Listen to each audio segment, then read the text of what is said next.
Alright, so this one is my Dodge Durango SRT. It doesn't have the Hellcat engine.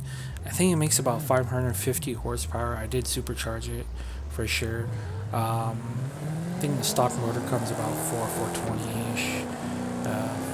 I don't know the specifics, but I did tune this for the mountain, and it runs pretty well. I think. This is my first time actually running this car against anyone, so I think this was a little bit more of a fair race per se in terms of PI. I think this guy might be running around 350-ish, close to 400 horsepower. On the uphill, I mean, it's obviously a disadvantage compared to the V8. The V8 just has so much torque, and this is a rear-wheel drive setup. As you guys can see, I'm sliding there. Trying my hardest not to keep the back end, not to kick out too much.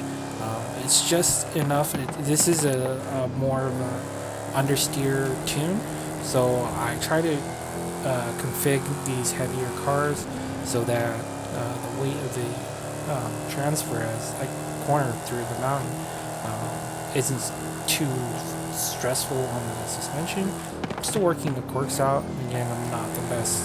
I'm not a pro tuner, or not as good as anybody who's been doing this for years and years consistently. But yeah, I'm putting the gap between me and the R32 a lot in this uphill battle, or in this uphill section, and I'm maintaining it pretty well. I don't know if I don't think he's sandbagging at all. I think he's actually going full out. But then I can't really tell too, and I don't know what kind of specs his car was running. He might be running on a like 350 horsepower or less, because compared to my Nissan 180SX, it was a little bit more fair, but he was pulling away. I was doing 250 horsepower. I think I would say 2,500 pounds. So he's probably doing a little bit around 350-ish. He might be weighing in like 29.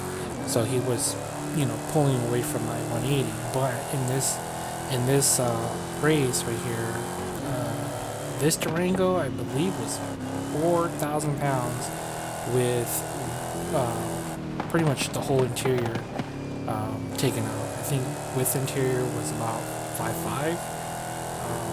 So yeah, so took that out, gave it some. I kept the stock engine, ran the stock engine. I felt like, okay, the stock engine feels like, it feels good, but then I needed a little bit more power to make up for the rest of, the car. Because going uphill, it was not easy going uphill with this car at 4,000 pounds. So it felt a little too sluggish. Added this supercharging, I think that's what really makes this car shine in the A-class tier. I don't have. I do have race suspension. I do have race anti-roll bars. I have full race differential. These gears might be stock, to be honest. I don't remember putting a race trans in this car. I think when I drove it, it was short enough already to get me in the right rev range, right gear. And considering that I didn't cam it out too, so it didn't rev any higher, I think the transmission was perfectly in the right rev range for going downhill and uphill, especially uphill for sure. Being that we need the most, not only the most torque, but sometimes it gets into weird kinks. So this mountain has some weird kinks sometimes where you have to really drop down in gear. But he does catch up in a little bit at the end right here. But yeah, so it was definitely a good race. It was nice to see that my Durango could keep up with an R32 of that caliber.